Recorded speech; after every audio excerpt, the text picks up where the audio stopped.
सीखते हैं समीकरण क्या है।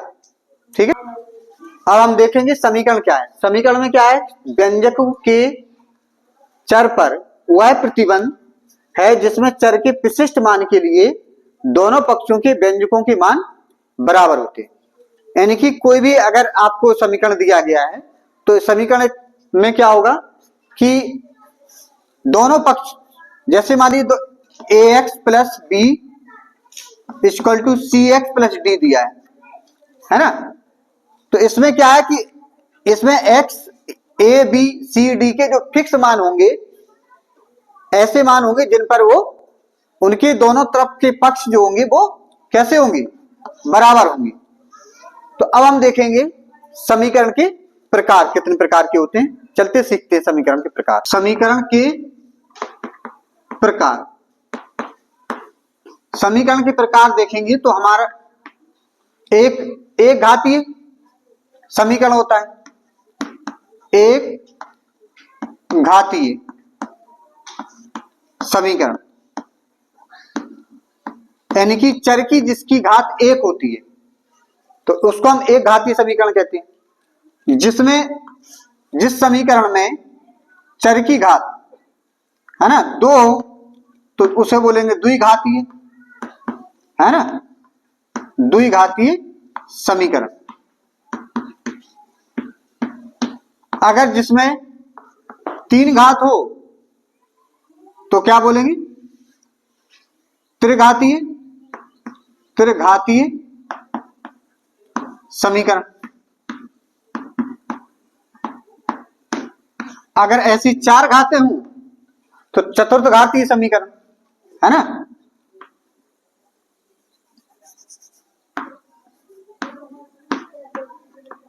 चतुर्थ घातीय समीकरण, है ना, घातीय समीकरण। ठीक है, चतुर्थ घातीय समीकरण। अब इस प्रकार के समीकरण तो मुख्य रूप से हम आपके एक घातीय, द्विघातीय, त्रिघातीय, चतुर्घातीय समीकरण होते हैं, लेकिन इससे ज्यादा भी हो सकते हैं, है ना, कि अगर जितनी घातें किसी चर की अधिकतम घात जितनी होगी वह उतनी घातीय समीकरण कहलाएगा। यानी कि अगर मान लीजिए एक घातीय समीकरण को किस नाम से बोलेंगे, रेखीय समीकरण भी कहते हैं। किस समीकरण से, रेखीय समीकरण, है ना।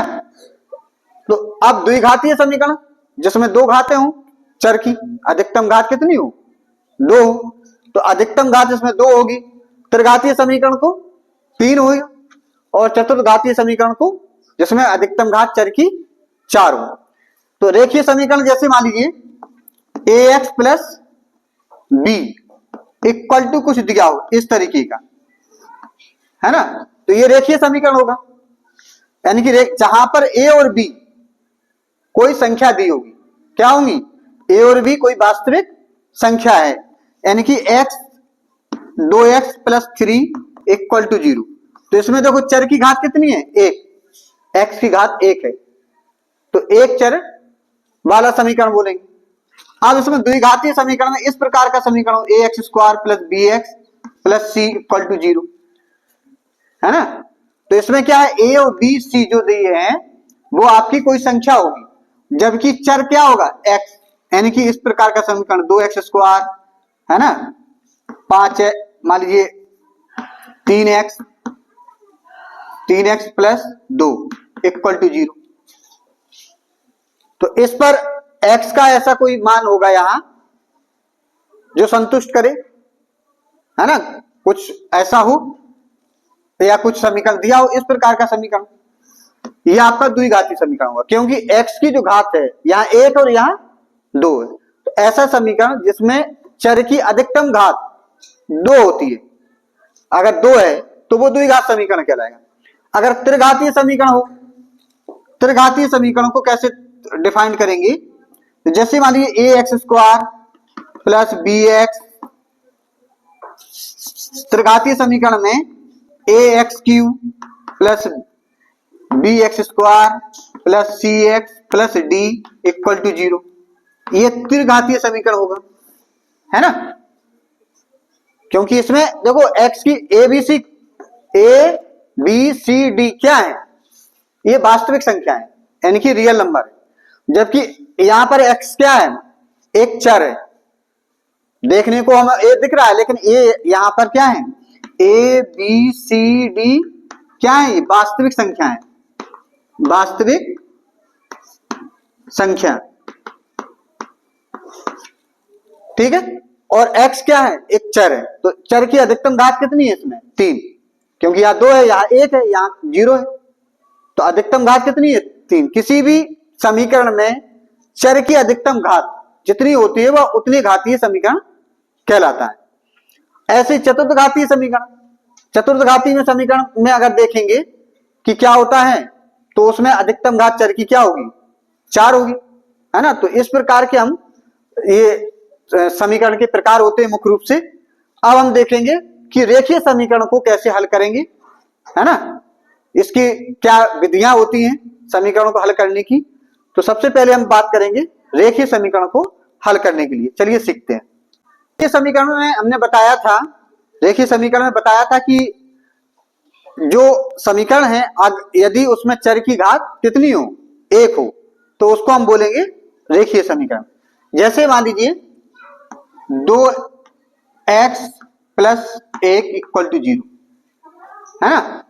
तो इसमें क्या दिख रहा है कि जो x जो है इसकी घात कितनी है, 1।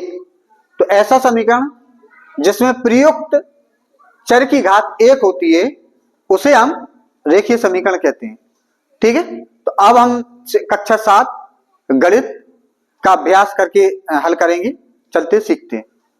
तो पहला प्रश्न है, निम्नलिखित समीकरणों को हल कीजिए एवं अपने उत्तर की जांच कीजिए। यानी कि जो आपका x का जो मान आएगा इसमें, जो भी y जो भी चर इसमें है उसका जो मान आएगा उसी जो हम समीकरण सॉल्व कर रहे हैं उसमें रखने पर अगर वो दोनों तरफ संतुष्ट हो रहा है, दोनों तरफ बाएं पक्ष और दाएं पक्ष के मान बराबर आ रहे हैं, तो हम कहेंगे कि हमारा जो चर का मान है वो सही है ना। तो चलते, तो पहला प्रश्न है, इसमें देखेंगे 3x माइनस 5 इक्वल टू 4 दिया है। दूसरा इसका है 5y plus 2 equal to 3y plus 8। तीसरा दिया है 3x प्लस 12 इक्वल टू 24। चौथा दिया है 6y minus 9 equal to 2y plus 15। यानी कि तो इस प्रकार से 4 सवाल प्रश्न नंबर 1 में दिए गए हैं। इनको हम, इनके जो चर दिए हैं, देखो दिख रहा है ना, सब में x एक चर है ना। तो एक चर वाला एक समीकरण कहलाएगा। तो इसमें चर की घात भी 1 है, तो ये रेखीय समीकरण है। चलते हैं इन सवालों को हल करके देखते हैं। तो इसमें हम क्या करेंगे कि सबसे पहले अगर दाएं तरफ हमारा कोई चर वाला कोई पद दिया है तो उस पद को हम क्या करेंगे, बाएं तरफ करेंगे। और अगर बाएं तरफ कोई संख्या दी है तो उसको दाहिनी तरफ कर लेते हैं। यानी कि चर वाले पदों को बाईं तरफ और संख्या वाले पदों को दाहिनी तरफ कर लेते हैं। तो सबसे पहले तो हम क्या करेंगे, इसमें जो हमारे पास अचर संख्या है यानी कि 2, उसको उस तरफ ले जाएंगे। तो यहां पर क्या है, ये 2 किसका है, धन का है।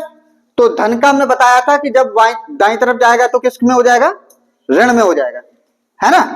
तो ये हो जाएगा 3y धन 8 ऋण 2। ठीक है। अब ये ऋण का है, ये संख्या 8 धन की है, तो 8 में से 2 क्या करेगा, घटेगा, घटेगा कि नहीं घटेगा।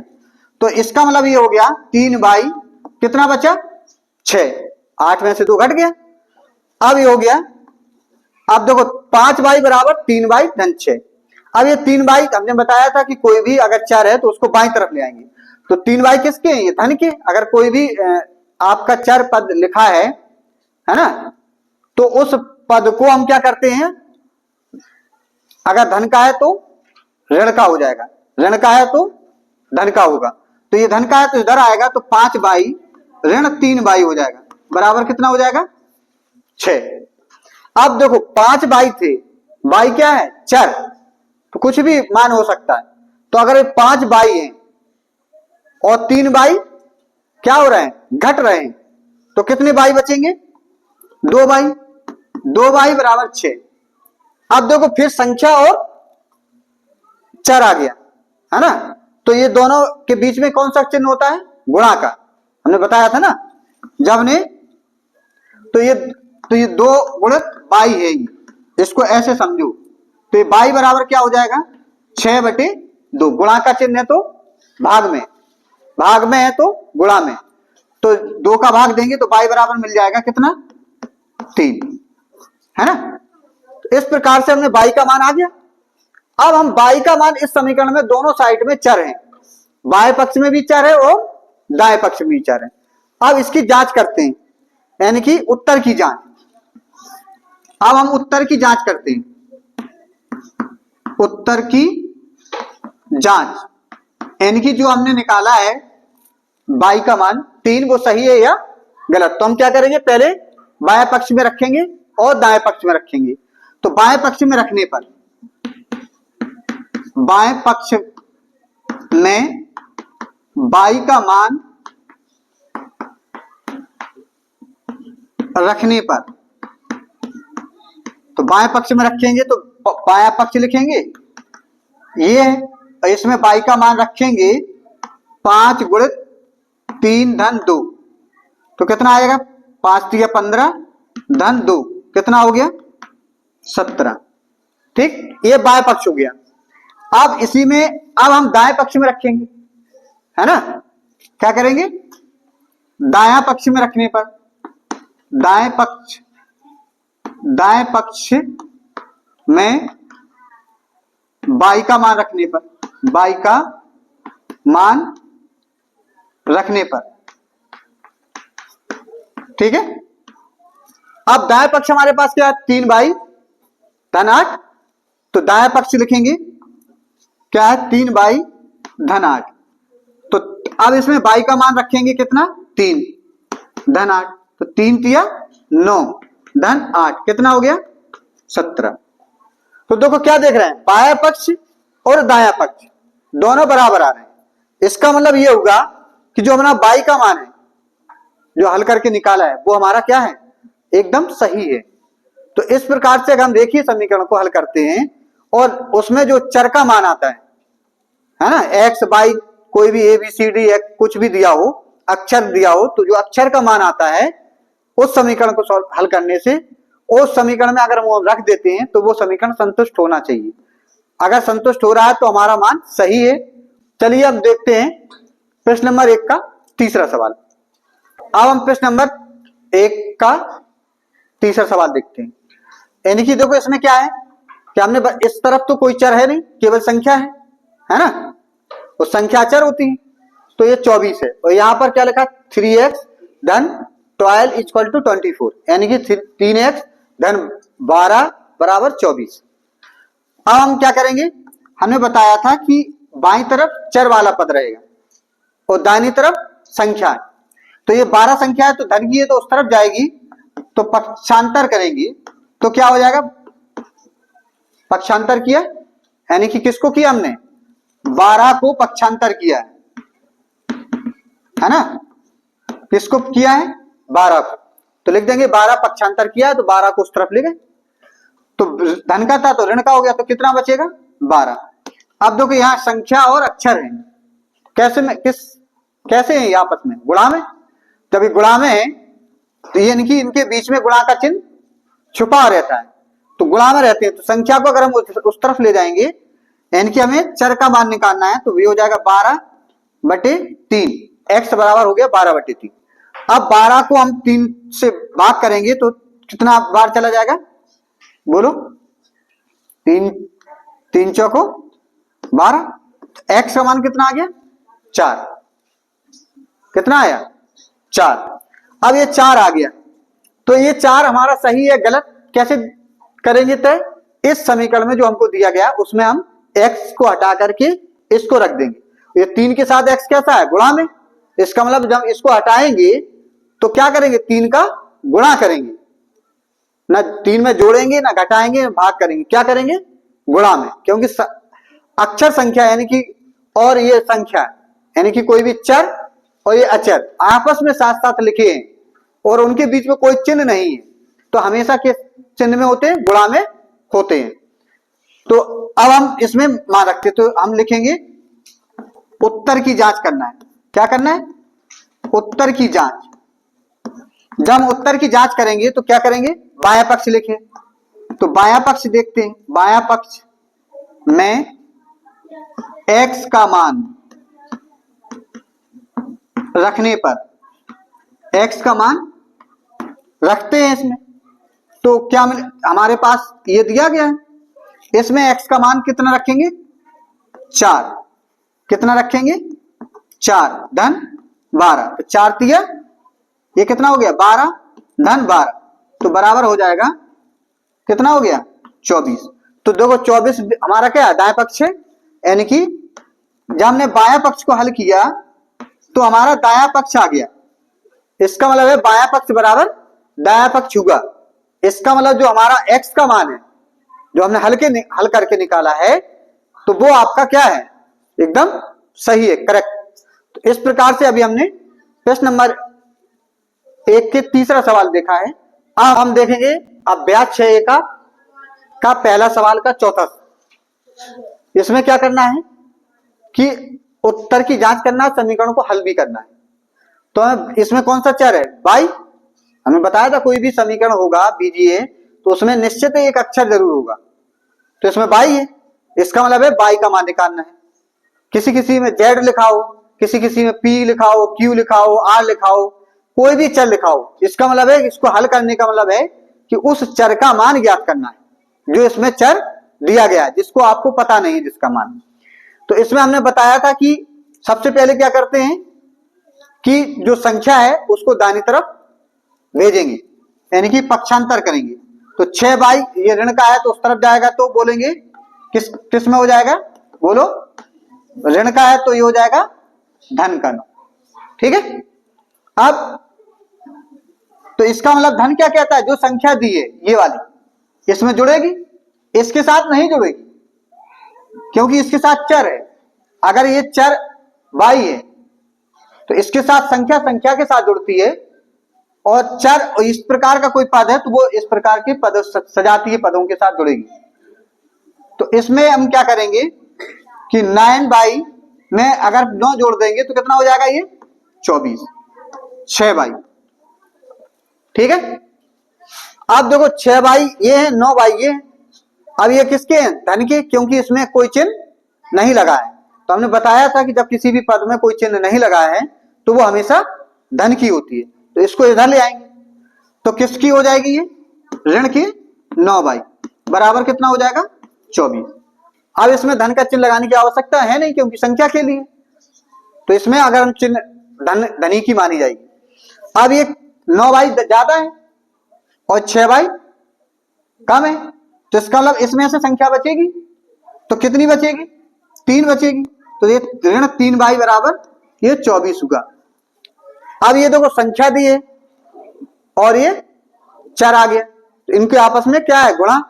तो ये गुणा है, तो इसका मतलब है कि y का मान जब निकालेंगे तो ये 24 बटे चिन्ह के साथ नीचे जाएगी।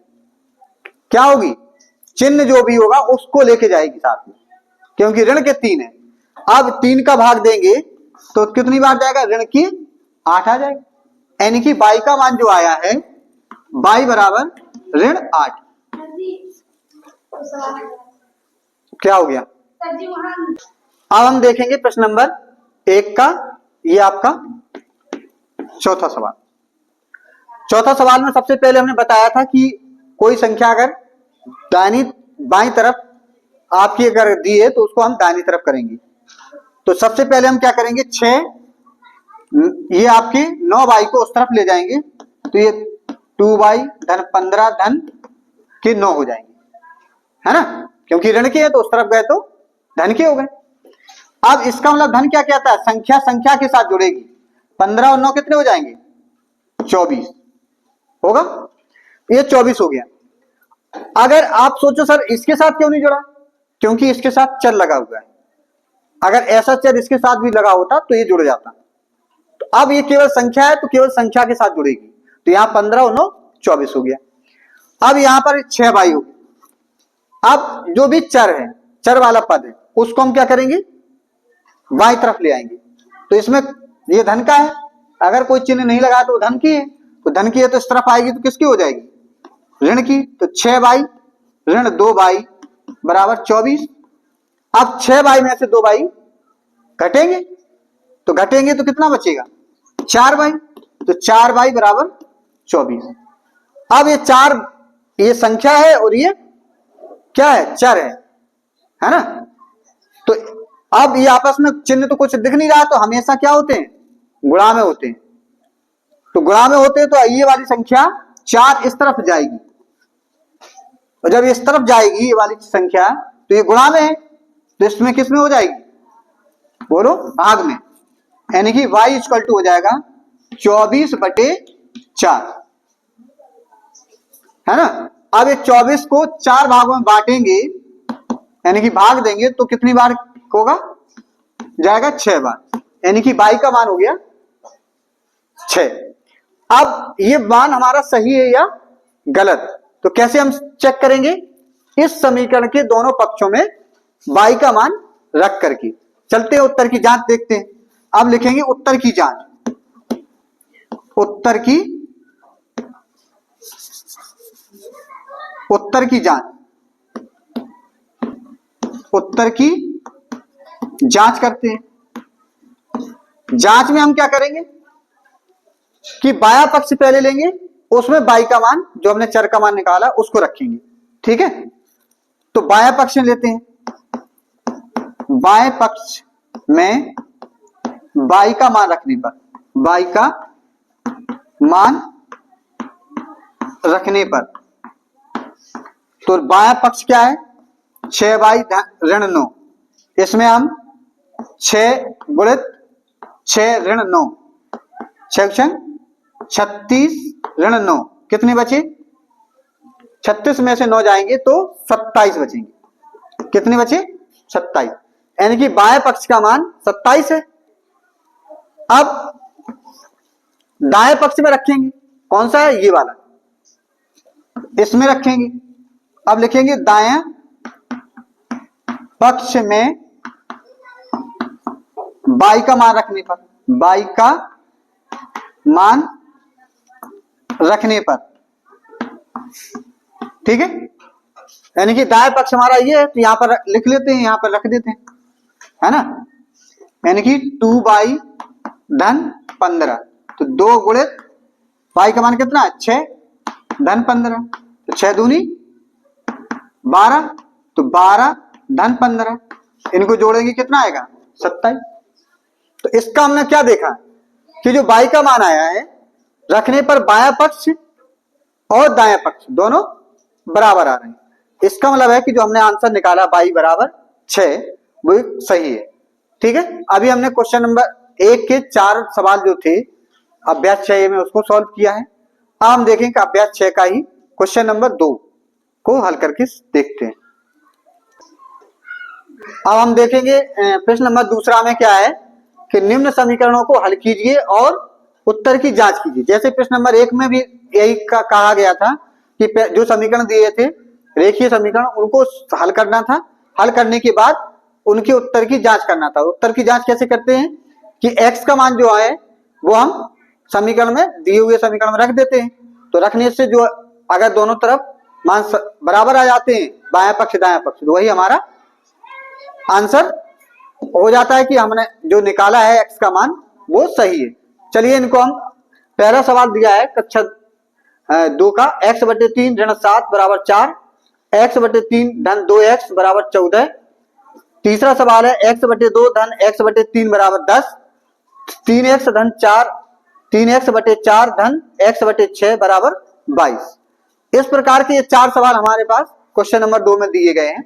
इनको एक एक करके हम लोग सॉल्व करते हैं। चलिए सीखते हैं।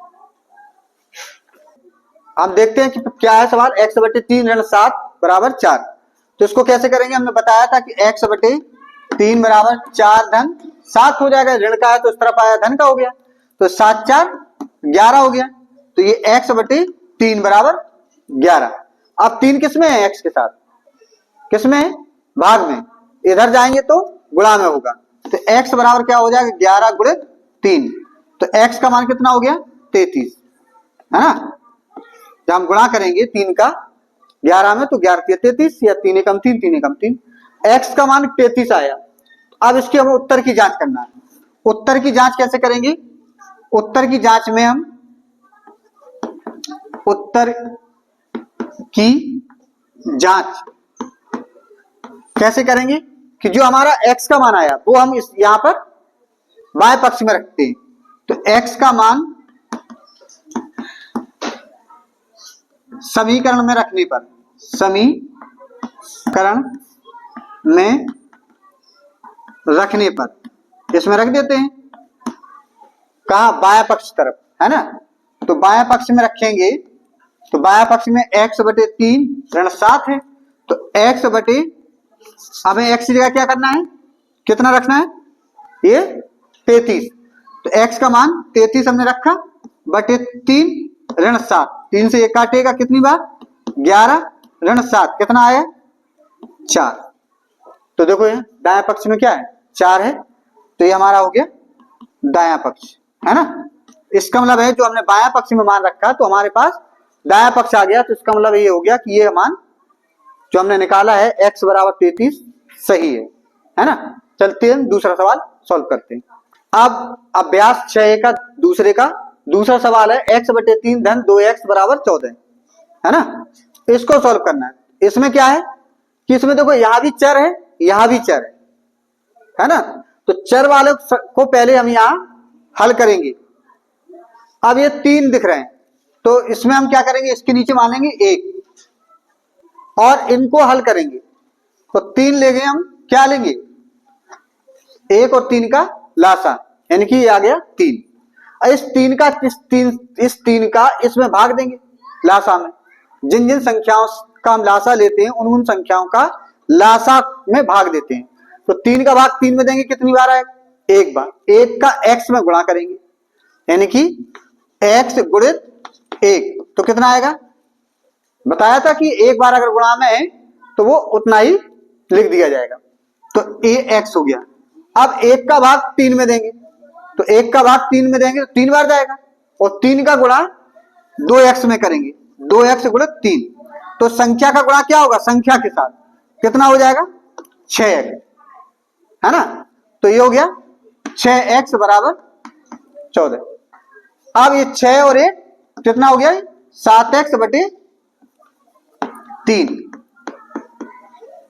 है ना। अब ये 3 किस में है, भाग में, भाग में इधर जाएगा तो किस में हो जाएगा, गुणा में। 3 का तो ये गुणा हो गया। अब ये यहां ये 7 किस में है, गुणा में। तो 7 अगर इधर जाएंगे तो किस में हो जाएंगे, भाग में। और भाग से क्या होगा, 7 का पहले इसमें भाग दे दीजिए, कितनी बार कट जाएगा, 2। तो 2 गुणित 3। तो x बराबर हमें मिल जाएगा, कितना हो जाएगा, 6। ठीक, जो x का मान आ गया। अब ये सही है गलत, इसकी जांच कैसे करेंगे, इस समीकरण में जो हम मान रख करके। तो अब हम उत्तर की जांच करेंगे। उत्तर की जांच करेंगे तो x का मान रखेंगे, तो रखेंगे x का मान रखने पर कहां रखेंगे, समीकरण में। कहां रखेंगे, समीकरण, जो हमारा समीकरण दिया यहां रखेंगे। अब अगर समीकरण में अगर बाएं पक्ष में भी अगर हमारे पास चर वाला भाग होता तो दाएं पक्ष में भी रखेंगे। बाएं पक्ष में हमारे पास पूरा चर है तो बाएं पक्ष में रखना है, तो बायां पक्ष लेंगे। बायां पक्ष कितना है, x बटे 3 धन 2x, इसमें मान रखेंगे, कितना रखेंगे, x की जगह 6। तो ये हो जाएगा 6 बटे 3, ये हो जाएगा 2 गुणित 6। तो 3 से कटेगा 2 बार, तो ये 6 दूनी 12, 12 और 2 कितना हो जाएगा, 14। तो देखो कितना है दाएं पक्ष में, 14 है। इसका मतलब है ये हमारे पास दायां पक्ष हो गया, यानी कि ये दायां पक्ष आ गया। इसका मतलब यह है कि बायां पक्ष बराबर दायां पक्ष हो गया। इसका मतलब जो हमारा सवाल x बराबर 6 है वो एकदम सही है। चलते हैं हम दूसरे का तीसरा सवाल सीखते हैं। अब प्रश्न नंबर दूसरे का तीसरा सवाल है x बटे 2 धन x बटे 3 बराबर 10। इसको सॉल्व करते हैं। तो इसमें सबसे पहले क्या करेंगे, बाएं पक्ष में इसमें 6 लासा ले लेते हैं, तो ये हो जाएगा 3x, ये 2x हो जाएगा बराबर 10। 3 2 5x बटे 6 बराबर 10। अब ये 6 किस में भाग में, तो यहां जाएगा तो गुणा में हो जाएगा, तो 10 गुणित 6 बराबर ये हो जाएगा 60। ये 5x है, तो 5x किस किस में है, गुणा में है, गुणा में है तो 5 इधर जाएगा तो किस में हो जाएगा, भाग में, यानी कि x बराबर 60 बटे 5 हो जाएगा। भाग देंगे तो कितना कटेगा, 12 बार, यानी कि x का मान जो आ गया, x बराबर कितना हो गया, 12। ये हमारा आंसर आ गया, ठीक, यानी कि जो इसमें चर था उसका मान आया 12। अब इसकी जांच करना है कि हमारा सही है गलत है, तो हम क्या करेंगे, दिए हुए समीकरण में उस चर का मान रख देते हैं। तो हम क्या करेंगे, x का मान समीकरण में रखने पर, है ना, समीकरण में रखने पर, समीकरण में रखते हैं तो इसमें बाएं पक्ष में रखेंगे, क्योंकि बायां पक्ष में ही चर है। तो बायां पक्ष क्या है, x बटे 2 धन x बटे 3। x की जगह कितना रखना है, 12, तो ये हो गया 12 बटे 2 धन 12 बटे 3। तो कितना हो जाएगा, 2 6 दूनी 12, 6 और 3 चौको 12, 4 कितना हो गया, 10। तो ये 10 हमारा क्या है, दाया पक्ष है ना, तो ये दाया पक्ष हो गया। इस प्रकार से हमने प्रश्न नंबर तीसरे को भी हल, दूसरे का तीसरा हल कर लिया। अब हम देखेंगे प्रश्न नंबर दूसरे का चौथा सवाल सीखते हैं। अब देखेंगे अभ्यास 6 का प्रश्न नंबर दूसरे का चौथा सवाल, है ना। तो दूसरे का चौथा में क्या लिखा है, 3x बटे 4 धन x बटे 6 बराबर 22। तो सबसे पहले हमने बताया था कि आप क्या करेंगे, इन दोनों का आप लासा ले लेंगे, तो 6 चौको 24 आ सकता है, और इससे भी छोटी संख्या हो सकती है जो 4 से भी कटे और 6 से भी कटे। तो कौन सी संख्या हो सकती है, 12 है, तो 12 आ जाएगा। इन 4 और 6 का लासा हो गया 12, यानी कि आप 4 का भाग देंगे 12 में तो कितनी बार कटेगा, 3 बार। तो 3 का ऊपर गुणा करेंगे तो 3 तिया 9x हो जाएगा। 6 का भाग देंगे 12 में, क्या बार कटेगा, 2 बार। 2 का ऊपर गुणा करेंगे तो हो जाएगा 2x बराबर 22। 9 2 ये हो जाएगा 11x बटे 12 बराबर 22। ठीक, 12 किसमें, भाग में, तो हम क्या करेंगे, भाग में इधर जाएगा तो हो जाएगा गुणा में, तो गुणा में हो जाएगा तो कितना हो, अब ये 11 गुणित ये x बराबर 22 गुणित 12। अब x बराबर क्या हो जाएगा, 22 गुणित 12 बटे 11 नीचे, और 11 का भाग इस 12 में चला जाएगा, कितनी बार कटेगा, 2 बार, यानी कि ये हो जाएगा 2 गुणित 12 x। अब x का 2 गुणित 12 है, इसका मतलब है कि x बराबर 12 दूनी 24, x का मान आ गया 24। अब ये उत्तर की जांच कर लेते हैं, उत्तर की जांच करते हैं, उत्तर की जांच करते हैं। तो उत्तर की जांच करेंगे तो क्या करेंगे, x का मान बाएं पक्ष में रखेंगे, है ना, तो लिखेंगे x का मान बाएं पक्ष में रखने पर, यानी कि जो समीकरण है उसके जो बायां पक्ष है ये वाला, इसमें रखेंगे, क्या है, 3x बटे 4 धन x बटे 6, ये हमारा बायां पक्ष है। इसमें हम क्या करेंगे, इस x बराबर 24 रखेंगे, तो 3 गुणित 24 बटे 4 धन x की जगह 24 बटे 6, तो 4 से काटेंगे, कितनी बार कटेगा, 4 से, 3 गुणित ये 6 हो गया, और ये कितनी बार कटेगा, 4 बार, ये 36 18 हो गया धन 4, 18 4 कितना हो जाएगा, 22। ये क्या हो गया, दायां पक्ष, है ना, ये आपका दायां पक्ष हो गया। इसका मतलब है कि x बराबर 24 हमारा सही है। अभी हमने अभ्यास 6 के प्रश्न नंबर पहला और प्रश्न नंबर दूसरा सॉल्व किया है। अब हम अगले वीडियो में कक्ष अभ्यास 6 की प्रश्न नंबर 3 से लेकर के और भी जो सवाल हैं शेष उनको सॉल्व करेंगे। निम्नलिखित समीकरण को हल कीजिए और उत्तर की जांच कीजिए।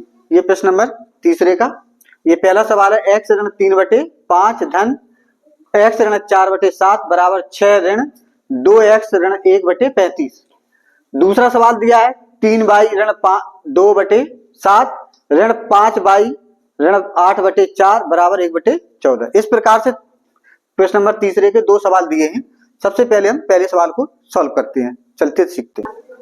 अब हम देखते हैं कि इसमें क्या करना है। सबसे पहले हमने बताया था सवालों को सॉल्व करते समय रेखीय समीकरणों को तो चरों को एक साइड और संख्या को एक तरफ करना है। तो सबसे पहले हम क्या करेंगे कि बाएं पक्ष को हल कर लेंगे, इधर भी दाएं पक्ष को हल करेंगे। तो इसमें हम हल करने के लिए क्या करेंगे, सबसे पहले 7 और 5 का लासा ले लेंगे। तो कितना आ जाएगा 35। 5 का भाग देंगे 35 में तो 7 बार जाएगा, तो 7 का इसमें गुणा करेंगे x ऋण 3 ऐसा ब्रैकेट का प्रयोग कर लेंगे, क्योंकि जैसे इसमें 5 x ऋण 4, ठीक है, बराबर इसके नीचे 1 मानेंगे 35 लासा लेंगे तो ये 35 से गुणा इसमें होगा ऋण ये 2x ऋण 1। इस प्रकार से ब्रैकेट लगा करके लिखेंगे। अब देखो 35 7 का इसमें गुणा हो जाएगा तो ये हो जाएगा 7x 7 के 21 ये 5x ऋण 5 को 20 बटे 35 बराबर 6 पंचे 30 की 0 36 18 3 21 ऋण 2x धन 1 बटे 35। ठीक है, अब हम क्या करेंगे, देखो 7x और 5x कितने हो जाएंगे, ये 12x हो गए। 21 और 20 कितने हो जाएंगे, बोलो 41 बटे 35 बराबर अब 210 ये है और एक और जुड़ जाएगा इसमें तो हो जाएगा 211 है 2x बटे 35। ठीक है, अब देखो ये 35 किस में है, भाग में, तो इधर जाएगा तो किस में हो जाएगा, गुणा में। तो अगर हम गुणा में लिखेंगे यानी कि 12x ऋण 41 बटे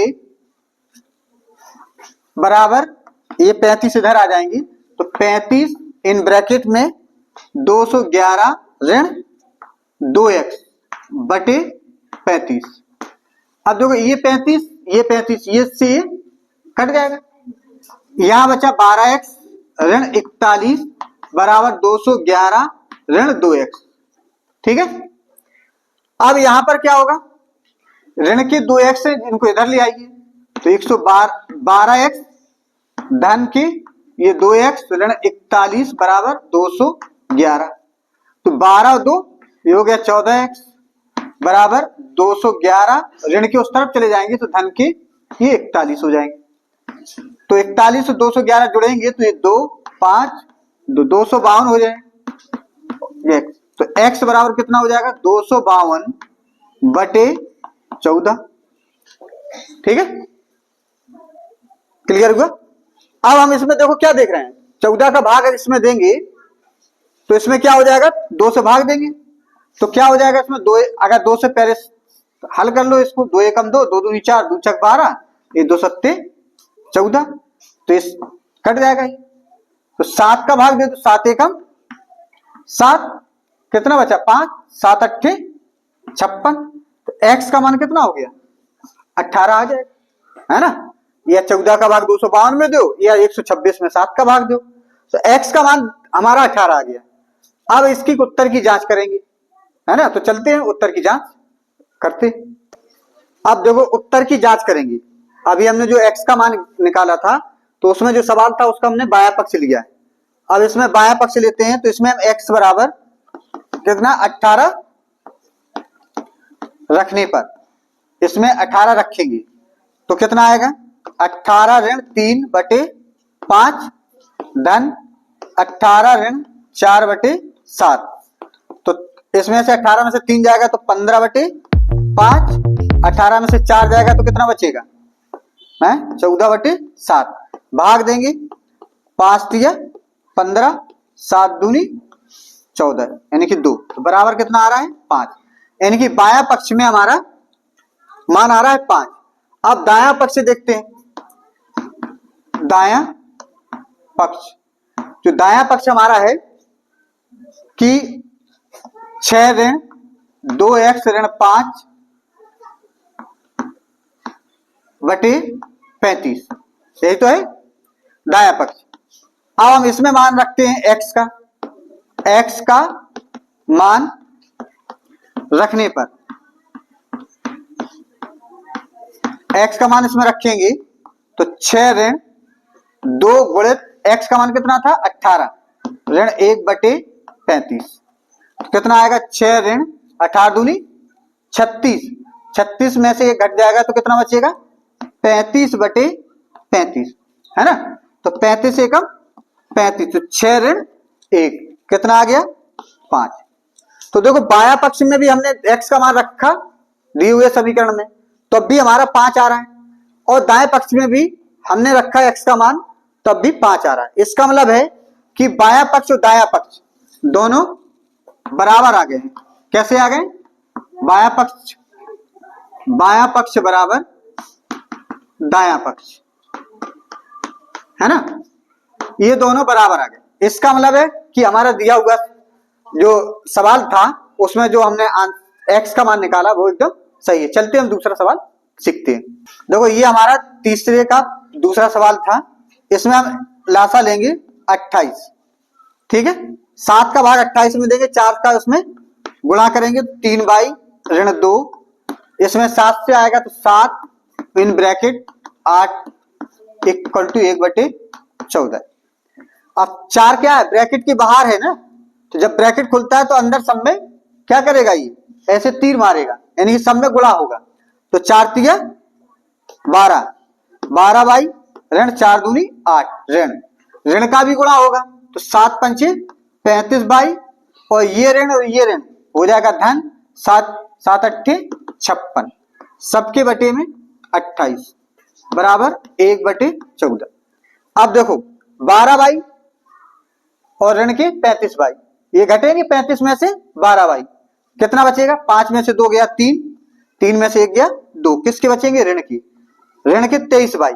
अब 56 में से 8 घटेगा, है ना, तो कितना बचेगा धन का, बोलो 48, है ना, बराबर 1 बटे 14, इसके नीचे 28। अब देखो ये भाग में है ये, तो यहां जाएगा तो किस में होगा, गुणा में, तो गुणा में हो जाएगा, तो ये हो जाएगा ऋण 23 बाई धन 48 बराबर 1 बटे 14 गुणित 28। तो 28 से 14 एकम 14, 14 दूनी 28, 2 बार कट जाएगा, ऋण 23 बाई धन 48 बराबर 2, ठीक है। अब ऋण 23 बाई बराबर 2 ऋण 48, ठीक है ना। अब 2 माइनस के कितने बचेंगे, 46 माइनस 23 बाई, तो बाई बराबर कितना हो जाएगा, -46 बटे ऋण के 23, तो ऋण से ऋण कट गया और 23 दूनी 46, तो बाई का मान कितना आ गया 2, है ना। तो इस प्रकार से हमने इसको सॉल्व करके बाई का मान निकाल लिया। अब हमें क्या करना है, इसमें उत्तर की जांच करना है, यानी कि जो हमारा बाई का मान आया है वो हमारा सही है या गलत। तो क्या करेंगे, हम दिए हुए समीकरण में रखेंगे बाई का मान, जहां जहां बाई है, दोनों पक्ष बराबर आ जाते हैं तो हमारा सही है। चलते हैं उत्तर की जांच करते हैं। अब हम चेक करेंगे कि मतलब उत्तर की जांच करेंगे, तो उसके लिए हम क्या करेंगे, दिए हुए सवाल का बायां पक्ष लेते हैं, तो यानी कि 3 बाई ऋण 2 बटे 7 ऋण 5 बाई ऋण 8 बटे 4। इसमें हम क्या करेंगे, बाई बराबर जो हमारा आया था मान ये रखते हैं, है ना, रखने पर इसमें बाई के स्थान पर क्या करेंगे 2 रखेंगे, तो 3 गुणित 2 ऋण 2 बटे 7 ऋण 5 गुणित 2 ऋण 8 बटे 4, तो हो जाएगा 3 दूनी 6, 6 में से 2 घटेगा, कितना बचेगा 4 बटे 7 ऋण 5 दूनी 10 में से 8 गया 2 बटे 4, हो गया ना। अब इसको हल करेंगे तो 7 चौको कितना हो जाएगा, ये 28 अब इसमें गुणा करेंगे, 7 चौको 28, 4 चौको 16, 7 दूनी 14, कितना बचा 2/28, भाग देंगे 2 एकम 2, 14 बार कट जाएगा। तो देखो ये हमने क्या किया, बाया पक्ष लिया तो हमारा कितना दाया पक्ष में 1/14, तो ये दाया पक्ष हमारा आ गया है ना। तो इसका मतलब ये होगा कि जो हमारा y बराबर 2 था वो आंसर हमारा सही था, इससे हमने उत्तर की जांच कर ली। ठीक है, अब क्वेश्चन नंबर 4 देखते हैं। अब अभ्यास 6 का चौथा सवाल, निम्नलिखित समीकरणों को हल कीजिए। तो जो आपके प्रश्न नंबर 4 में 4 सवाल दिए हैं। पहला सवाल है 1.5 बाई ऋण 7 बराबर 0.5 बाई। दूसरा सवाल है 2.8 x बराबर 5.4 धन x। तीसरा सवाल जो दिया है 0.5 बाई है ना धन 0.2 बाई बराबर 0.3 बाई धन 2। चौथा सवाल क्या है 0.16 इन ब्रैकेट 5x ऋण 2 ब्रैकेट क्लोज बंद बराबर 0.4x 0.4 फिर x धन 7। अब हम चलते हैं, इनको सॉल्व करते हैं, हल करते हैं। अब इसमें क्या है, इस सवाल को हम सॉल्व करके देखेंगे, यानी कि हल करना है समीकरण को। तो क्या करेंगे कि संख्या को क्या करेंगे दाहिनी तरफ, और अच्छा जो आपके चर वाले पद हैं बाई वाले x वाले उनको बाई तरफ। 1.5 बाई इसको इस तरफ ले आएंगे तो ऋण का 0.5 बाई, और इसको उस तरफ ले जाएंगे तो हो जाएगा 7। ठीक है, अब 1.5 में से 0.5 घटाना है तो कितना हो जाएगा 1 बाई बचेगा। तो 1 बाई का मतलब बाई ही तो होगा, तो बाई बराबर कितना हो गया 7 हो गया है ना। तो इस प्रकार से भी सॉल्व कर सकते हैं। दूसरे प्रकार से कैसे हल कर सकते हैं इस सवाल को, तो दशमलव में जो संख्या है उसको हम 1.5 बाई ऋण 7 बराबर 0.5 बाई, तो हम दशमलव इसके नीचे 1 मानेंगे, दशमलव हटा करके एक 0 बढ़ा देंगे है ना। ऐसे भी कर सकते हैं, या हम क्या करेंगे 10 से पूरे में गुणा कर दूं, तो 10 से इसमें गुणा करोगे तो ये 15.0 बाई, तो ये हो जाएगा 70 बराबर ये हो जाएगा 5 बाई है ना, क्योंकि 10 गुना 50 आएगा, तो दशमलव ये हो गया 15 बाई ऋण 7 बाई 70 बराबर 5 बाई। तो 15 बाई 5 बाई इधर ले आओ, 5 बाई बराबर 70, यहाँ कितने बचे 10, 10 बाई बराबर 70, तो बाई का मान कितना आ जाएगा 70/10, तो 10 का भाग देंगे तो ये कितना आ गया बाई बराबर 7। तो ऐसे भी लगा सकते हैं, यानी कि हम पहले दशमलव हटाने के लिए 10 से पूरे में गुणा कर दें, ये अनुमान विधि की। अगर आप डायरेक्ट करना चाहते हो तो सीधे इसको इधर ले आइए। चलिए दूसरा सवाल सीखते हैं। अब देखो यहाँ पर 2.8x है, ये बराबर 5.4 धन x लिखा है, तो x वाले पद को क्या करेंगे इधर ले आएंगे, तो ये हो गया 2.8x ऋण x बराबर 5.4, ऐसे लिखा रहने दो। अब 2.8x में से यानी में से 1x घटाना है, तो 2.8 में से 1 जाएगा तो कितना बचेगा 1.8x, ठीक है, बराबर 5.4, तो x बराबर कितना हो जाएगा 5.4/1.8। तो दशमलव से क्या करेंगे, अगर दशमलव हटाएंगे 10 से ऊपर गुणा कर दीजिए, 10 से नीचे गुणा कर दीजिए, तो ये हो जाएगा 54.0 और ये हो जाएगा 18.0, यानी कि 18 या 54, तो कितना आ गया 3, तो x का मान कितना हो जाएगा 3 आ जाएगा। ठीक है, अब चौथे का चलते हैं, सीखते हैं तीसरा सवाल। अब हम चौथे का तीसरा सवाल हल करते हैं। तो इसमें क्या है 0.5 बाई धन 0.2 बाई बराबर 0.3 बाई धन 2। तो सबसे पहले तो ये क्या है 0.5 बाई 0.2 बाई को जोड़ लें, यानी कि 0.5 0.2 कितने हो गए 0.7 बाई, ठीक है, बराबर 0.3 बाई धन 2। अब ये 0.3 बाई इधर ले आएंगे तो 0.7 बाई ऋण 0.3 बाई बराबर कितना हो जाएगा 2। अब 7.7 में से 0.3 घटा देंगे तो 0. कितना बचेगा 4 बाई बराबर कितना बचा 2, तो बाई बराबर कितना होगा 2/2 0.4। आप दशमलव यानी कि 10 से ऊपर नीचे गुणा कर देंगे दशमलव हटाने के लिए, तो क्या हो जाएगा, ये हो जाएगा 20 और नीचे हो जाएगा 4.0। तो दशमलव के बाद 0 है तो उसका कोई महत्व तो है नहीं, तो हम क्या करेंगे, 4 ही है तो 4 पंचे 20, तो बाई का मान कितना आ गया, 5। ठीक है, चलिए क्वेश्चन नंबर चौथे का चौथा सॉल्व करते हैं। अब देखते हैं क्वेश्चन नंबर चौथे का चौथा सवाल। इसमें 0.16 in bracket 5x minus 2x 2 equal to 0.4y plus 7 है ना। तो ये ब्रैकेट के बाहर कोई भी संख्या लिखी है तो हम क्या करते हैं, उस संख्या का प्रत्येक संख्या में गुणा होता है जब जैसे ही ब्रैकेट खुलता है। तो क्या होगा, 0.16 का 5x में गुणा करेंगे, फिर 0.16 का 2 में गुणा करेंगे, फिर ये 0.4 ज्यों की त्यों लिखेंगे धन 7। अब 16 इसमें 5 छक्का 30 की 0, 5 एकम 5, 5 3 8, 2 अंक के बाद दशमलव 0x, यहाँ कितना हो जाएगा 0.32 इक्वल टू 0.4 बाई धन 7।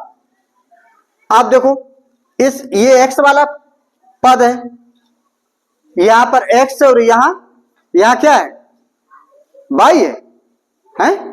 तो अब चूंकि यहां x और यहां y ऐसा तो हो नहीं सकता सवाल में, है ना। तो चलिए देखते हैं सवाल में क्या गलती है। 0.16 ब्रैकेट 5x ऋण 2 बराबर 0.5 0.4x धन 7, इसको सॉल्व करना है।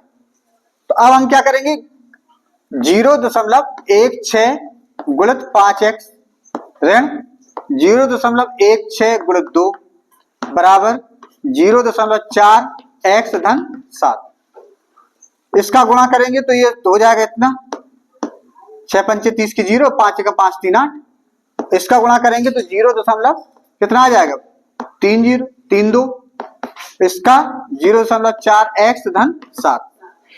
अब x वाले पद है उनको बाईं तरफ और संख्या वाले दाईं तरफ, तो हो जाएगा 0.80 x ऋण 0.4 x बराबर 7 धन 0.32। अब देखो 0.80 और 0.4x लिखा है, तो ये भी 4 0 भी लिख दे तब भी कोई इफेक्ट नहीं पड़ेगा। इसका मतलब है इसको हम 8 में से 4 घटाएंगे तो आंसर आएगा 0.40x बराबर ये हो जाएगा 7.32। तो x बराबर क्या होगा 7.32 बटे 0.40। अब देखो 2 अंक के बाद दशमलव लगाए तो हम क्या करेंगे, 100 से ऊपर नीचे गुणा कर देंगे, क्या करेंगे ऐसे गुणा कर देंगे तो दशमलव हट जाएगा, 732.00, फिर ये हो जाएगा 40.00, तो यानी कि दशमलव के बाद चाहे जितने 0 लगे हों उसका कोई महत्व नहीं होता। तो 732 बटे 40 40 हो गया, यानी कि 40 का भाग अब 732 में देना है। पहले छोटी संख्या में बदल लो, 2 3 6, 2 6 12, 2 6 12, ये हो गया 20, फिर 2 से काट दो, 2 कम 2 2 8 16, 2 3 6, 2 एकम 2, कितना हो गया 183 बटे 10, भाग दोगे 183 में, 183 में अगर हम ये 183 बटे 10 था तो ये x बराबर कितना हो जाएगा 183.3, है ना। तो ये x का मान आ गया। ठीक है, तो अभी हमने अभ्यास 6 के जो 4 सवाल थे वो हमने सॉल्व कर लिए। बहुत बहुत धन्यवाद।